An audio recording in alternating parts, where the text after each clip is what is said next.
Hi అండి, ఎలా ఉన్నారు? నేను బాగున్నాను, మీరు బాగున్నారని అనుకుంటున్నాను. వరలక్ష్మి వ్రతం రోజు ఆడవాళ్ళకి అస్సలు తీరికుండదు కదా అండి. ఇంట్లో పనులు, పూజ పనులు చేసుకుంటూనే ప్రసాదాలు మనం రెడీ చేసుకోవాలి. ఇంట్లో నలుగురు ఉన్నవాళ్ళు అయితే పర్వాలేదు, కానీ ఒక్కరే ఉన్నవాళ్ళు అయితే ఇంకా కష్టం కదా అండి. అందుకే ఇంట్లో ఒక్కరే వంట చేసే వాళ్ళు ఉంటే ఇక్కడ నేను చూపించినట్లు ప్లాన్ చేసుకుంటే ఎటువంటి గాబరా అండ్ శ్రమ లేకుండా హ్యాపీగా 9 రకాల ప్రసాదాలని 1 అవర్ లోపలే చేసుకోవచ్చు. 9 రకాలే పెట్టాలని రూల్ ఏం లేదు. కాకపోతే మనం మనస్ఫూర్తిగా ఏం పెట్టినా అమ్మవారి హ్యాపీయే, మనం కూడా హ్యాపీ. కానీ 9 రకాలు పెట్టాలి అనుకునే వాళ్ళు అయితే హ్యాపీగా ఇక్కడ నేను చెప్పినట్టు ప్లాన్ చేసుకోండి, చేసేసుకోవచ్చు. మీరు కనుక ఫస్ట్ టైం మన ఛానల్ని చూస్తున్నట్లయితే సబ్స్క్రైబ్ చేసుకొని సపోర్ట్ చేయండి.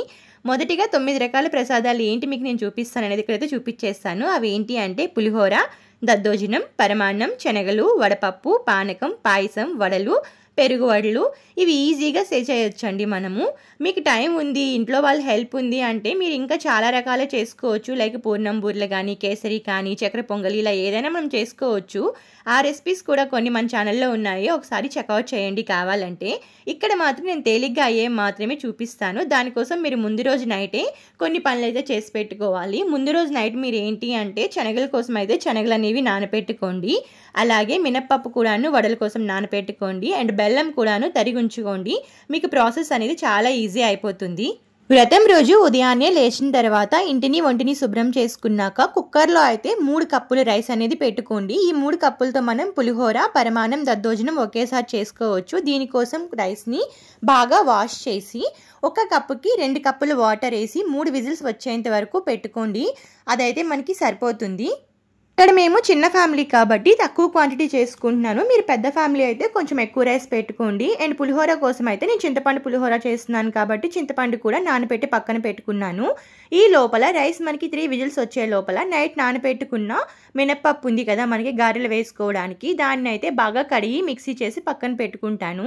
నేను ఇక్కడ ఇంట్లో మినప్పప్పు యూజ్ చేస్తున్నాను కాబట్టి మాకు తొక్కు ఉంటుంది. మీరు బయట షాప్లో కొనుక్కునే పప్పు అయితే మీకు ఈ కడిగే ప్రాసెస్ కూడా ఉండదు కాబట్టి చక్కగా మిక్సీ కొట్టి అయితే పెట్టుకోండి. ఇక్కడ ఏంటి అంటే వాటర్ అనేది వేస్ట్ కాకుండా నేనైతే పప్పుని కడుక్కుంటున్నాను.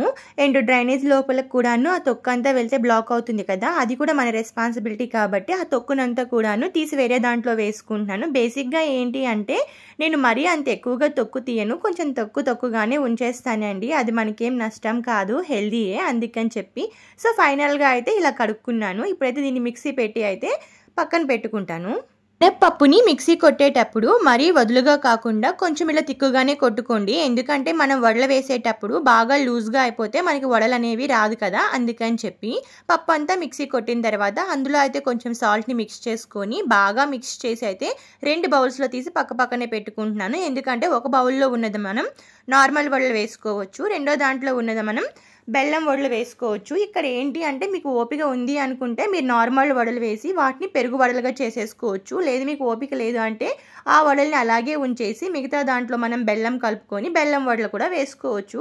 మనకి ఏ ఆప్షన్ ఈజీగా ఉంటుందంటే అలా చేసుకోవచ్చు, లేదు మీకు ఏది ఇష్టం అంటే అలా చేసుకోవచ్చు. ఇక్కడ ఏంటంటే నేను మీ మిక్సీ కొట్టిన పప్పుని ఏంటంటే 2 గిన్నెల్లో తీసుకుంటున్నాను. ఎందుకంటే ఒక దాంతో పెరుగు వడలు వేస్తాను, ఒక దాంతో బెల్లం వడలు అనేవి వేస్తాను నేను, అందుకని చెప్పి 2 వేరువేరుగా తీసి పక్కన పెట్టుకుంటున్నాను. ఈ ప్రాసెస్ అంతా అయ్యే లోపల మనకి రైస్ అనేది కుక్ అయిపోయి ఉంటుంది కదా, విజిల్ అంతా బాగా పోయిన తర్వాత ఈ రైస్ని చక్కగా మీరు 3 భాగాలుగా చేసుకోండి. ఎక్కువ పులిహోర తింటాం కాబట్టి ఒక సగ భాగాన్ని పులిహోరకి అండ్ మిగతా భాగంని 2 భాగాలుగా మళ్ళీ చేసుకొని సగం ఒక బౌల్లో సగం ఒక బౌల్లో వేసుకోవాలి. ఫస్ట్ అయితే పులిహోర కోసం అయితే సగం రైస్ నేను తీసుకున్నాను. అండ్ దీనికి మీరు పెద్ద బౌల్లో వేసుకున్నారనుకోండి అది చక్కగా వదులుగా ఉండి చల్లారిపోతుంది. రిమైనింగ్ ఉన్న హాఫ్ రైస్ని ఇంకో 2 భాగాలుగా చేసుకోవాలి. వేరువేరు గిన్నెల్లో వేసుకుంటే మనం ఒక దాంతో దద్దోజనం, ఇంకో దాంతో పరమాన్నం అనేది మనం చేసుకోవచ్చు. పులిహోర కోసం తీసిన రైస్ అనేది చల్లబడే లోపల మనం పరమాన్నం కోసం తీసి పెట్టుకున్న రైస్లో మిల్క్ అనేది యాడ్ చేసుకొని లో ఫ్లేమ్ మీద కుక్ చేస్తూ కలుపుకుంటూ మనం బెల్లం కూడాను యాడ్ చేసుకోవాలి. బెల్లం యాడ్ చేసుకొని ఒక 2 మినిట్స్ మనం కుక్ చేసుకుంటే మనకు పరమాన్నం అనేది రెడీ అయిపోతుంది. ఇంకా చివరిగా దించేసే ముందు కొంచెం సాల్ట్ అనేది యాడ్ చేసుకొని బాగా కలిపి దించేసుకుంటే మనకి పరమాన్నం అనేది రెడీ అయిపోతుంది. దీనికైతే మనం తాలింపు పెట్టుకుందాము. దీనికోసం ముందుగా కడాయిలో కొంచెం గీ యాడ్ చేసుకోండి. యాడ్ చేసుకొని అందులో మీకు నచ్చిన డ్రై ఫ్రూట్స్ అనేవి ఇంట్లో ఉన్నవి యాడ్ చేసేసుకోవచ్చు. ఇక్కడ నేను అన్నీ కలిపి వేసేసాను, కానీ అలా కలిపి వేయొద్దు. ఎందుకు అంటే మనకి కిస్మిస్ అనేది కొంచెం తొందరగా ఫ్రై అయిపోతుంది కదా, మాడిపోతాయి. అందుకే మీరు ఏం చేయాలంటే కొంచెం బాదం అండ్ జీడిపప్పు 2 కూడా లైట్గా ఫ్రై అయిన తర్వాత వీటిని యాడ్ చేసుకోండి. మీకు హ్యాపీగా మంచిగా మాడకుండానే ఫ్రై అయిపోతాయి. అందుకే వీటిని ఎందుకంటే నేను ముందుగానే పక్కకు తీసేసి అయితే యాడ్ చేసుకుంటున్నాను. ఇంకా డ్రై ఫ్రూట్స్ అన్నీ వేగిన తర్వాత పరమాన్నంలో వేసి బాగా కలిపి పెట్టుకుంటే మనకు పరమాన్నం రెడీ అయిపోతుంది. ఇప్పుడు రెండో భాగంలో మనం తీసి పెట్టుకున్న రైస్లో కొంచెం కర్డ్ అలాగే కొంచెం మిల్క్ అనేది మనం యాడ్ చేసుకోవాలి. ఈ 2 యాడ్ చేసుకొని అన్నాన్ని బాగా మెత్తగా మెదుపుకోవాలి. మనం వేడివేడిగా ఉన్నప్పుడే మెదుపుకుంటే బాగా మెదిసిపోతుంది. అందులో కొంచెం సాల్ట్ అనేది మనం యాడ్ చేసుకోవాలి. ఇవి ఏవి కూడాను మనం టేస్ట్ చేయం అమ్మవారికి పెట్టక ముందు కాబట్టి మీకు అజ్జా ప్రకారం మీకున్న ఐడియా బట్టి అయితే యాడ్ చేసుకోండి. యాడ్ చేసుకుని ఇలా కలిపి పెట్టుకున్నాక అదే ఫస్ట్ మనం పరమాన్నంకి తాలింపు పెట్టుకున్న కడాయిలోనే ఇంకొంచెం గీ అనేది యాడ్ చేసుకోవాలి. అందులోనే కొంచెం ఆవాలు అలాగే కొంచెం జీలకర్ర సన్నగా తరిగి పెట్టుకున్న అల్లం పచ్చిమిర్చి తరుగు దాంతోపాటు కొన్ని జీడి పలుకులు అనేవి మనం యాడ్ చేసుకుని వాటిని బాగా ఫ్రై చేసి అన్నంలో మనం కలిపేసుకోవడమేనండి. మనకి దద్దోజనం అనేది రెడీ అయిపోతుంది. మీరు కావాలంటే కరివేపాకు కూడా యాడ్ చేసేసుకోవచ్చు. లలిత సహస్రనామాల్లో చెప్పిన పరమాన్నం అనేది దీనికి కొంచెం భిన్నంగా ఉంటుంది. ఆ రెసిపీ కూడాను మన ఛానల్లో అయితే అప్లోడ్ చేస్తాను. మీకు కావాలంటే ఒకసారి చెక్అవుట్ చేయండి. ఈ లోపల మనకి మనం ముందుగా పక్కకు తీసి పెట్టుకున్న పులిహోర రైస్ అనేది మంచిగా విడివిడిగా అయిపోతుంది. కాబట్టి దీనికోసం కూడా తాలింపు అయితే రెడీ చేసుకుందాము. కడాయిలో కొంచెం ఆయిల్ అండ్ కొంచెం గీ యాడ్ చేసుకొని ఫస్ట్గా అయితే వేరుశనగ గుళ్ళని అయితే బాగా ఫ్రై అయిన తర్వాత చివరిలో కొంచెం జీడి పలుకులు కూడాను యాడ్ చేసుకొని ఫ్రై చేసి వీటిని పక్కన తీసి పెట్టుకోండి. లాస్ట్లో అయితే మనం యాడ్ చేసుకోవచ్చు పులిహోరలో. పక్కకు తీసి పెట్టుకున్న తర్వాత అదే కడాయిలో మనం కొంచెము శనగపప్పు, కొన్ని ఆవాలు, కొంచెం జీలకర్ర మీరు కావాలంటే యాడ్ చేసుకోవచ్చు. అలాగే పచ్చిమిర్చి తరుగు, అల్లం తరుగు వేసి బాగా ఫ్రై చేసుకోవాలి. మనము ఇవన్నీ బాగా ఫ్రై అయిన తర్వాత ముందుగానే మనం చింతపండు నానబెట్టి పెట్టుకున్నాం కదా, ఆ గుజ్జంతా తీసి ఇందులో మనం యాడ్ చేసుకోవాలి. ఇక్కడ నేను చింతపండు పులిహోర అనేది చేస్తున్నాను. మీకు కావాలి అనుకుంటే మీరు నిమ్మకాయ పులిహోర కూడా చేసుకోవచ్చు. ఇక్కడ నేను కొంచెం కరివేపాకు కూడా యాడ్ చేస్తున్నాను అండ్ ఇంగువ కూడాను మస్ట్గా యాడ్ చేసుకోండి. ఇవన్నీ బాగా ఫ్రై అయిన తర్వాత కొంచెం పసుపు అనేది మీరు యాడ్ చేసుకొని పసుపు కూడా ఒక 1 మినిట్ అనేది ఫ్రై అయిన తర్వాత చింతపండు గుజ్జు అనేది యాడ్ చేసుకోవాలి. చింతపండు గుజ్జు అనేది యాడ్ చేసిన తర్వాత కంటిన్యూస్గా మనం కలుపుతూ అయితే కుక్ చేసుకోవాలండి. లేదనుకుంటే అడుగు పట్టేస్తుంది. అండ్ సాల్ట్ కూడాను మీకు తగినంత అయితే యాడ్ చేసుకోండి. ఇక్కడ నేను స్టీల్ది వాడుతున్నాను కాబట్టి అడుగు పట్టే ఛాన్సెస్ అనేవి ఎక్కువగా ఉంటాయి. అందుకే కలుపుతూ మనం ఏంటంటే కుక్ చేసుకోవాలి. ఫైనల్గా మనకు కావాల్సిన కన్సిస్టెన్సీ అనేది వచ్చిన తర్వాత దీన్ని మనం పక్కనే ఆరపెట్టుకున్న రైస్లో అయితే కలుపుకోవాలి. మ్యాక్సిమం అందరికీ పులిహోర ప్రాసెస్ అనేది తెలిసే ఉంటుంది కదా. ఇది వేడిగా ఉంటుంది కాబట్టి ఫస్ట్ అయితే మనం రైస్లో వేసుకొని కొంచెం స్పూన్తో కలిపి అది చల్లబడిన తర్వాత చేత్తో మంచిగా పులిహోర అనేది కలుపుకోవాలి. పులిహోర ఎప్పుడైనా సరే చేత్తో కలుపుకుంటేనే మనకి మంచిగా కలుస్తుంది అండ్ టేస్ట్ కూడా మంచిగా వస్తుందండి. అంత బాగా కలిసిన తర్వాత చివరిగా మనం ముందుగా పక్కకు పెట్టుకున్న పల్లీలు అండ్ జీడిపప్పు అయితే చక్కగా కలుపుకొని ఇంకోసారి కలిపేసుకుంటే మనకి పులిహోర అనేది రెడీ అయిపోతుంది. ఇప్పుడు మనము రాత్రి నానబెట్టి ఉంచుకున్న శనగలు ఉన్నాయి కదండి, వాటిని బాగా వాష్ చేసి కుక్కర్లో వేసుకోవాలి. దానికి సరిపడా నీళ్లు వేసుకొని కొంచెం సాల్ట్ కూడాను మనం యాడ్ చేసుకొని ఒక 5-6 విజిల్స్ వచ్చేంత వరకు కుక్కర్లో మనం పెట్టుకోవాలి. ఈ లోపల మనకి కుక్కర్లో శనగలు ఉడికే లోపల ముందుగా మనం మినప్పప్పు అనేది రుబ్బి పెట్టుకున్నాం కదా గారెల కోసం. సో దాంతో అయితే గారెలు అయితే వేసేసుకుందామండి. గారెలు అనేవి 2 రకాలు చేసుకుంటామని 2 బౌల్స్లో పెట్టుకున్నాం కదా. మొదటిగా మనమైతే ప్లెయిన్ గారెలు చేసుకొని దాంతో పెరుగు వడలు అనేది చేసుకుందాము. ఇక్కడ నేను నూనె వేడెక్కిందా లేదా అని చూడడానికి కొంచెం ఫస్ట్ అయితే పిండి వేసి చూసుకున్నాను. నూనె వేడెక్కిన తర్వాత అయితే గారెలు వేసుకుంటున్నానండి.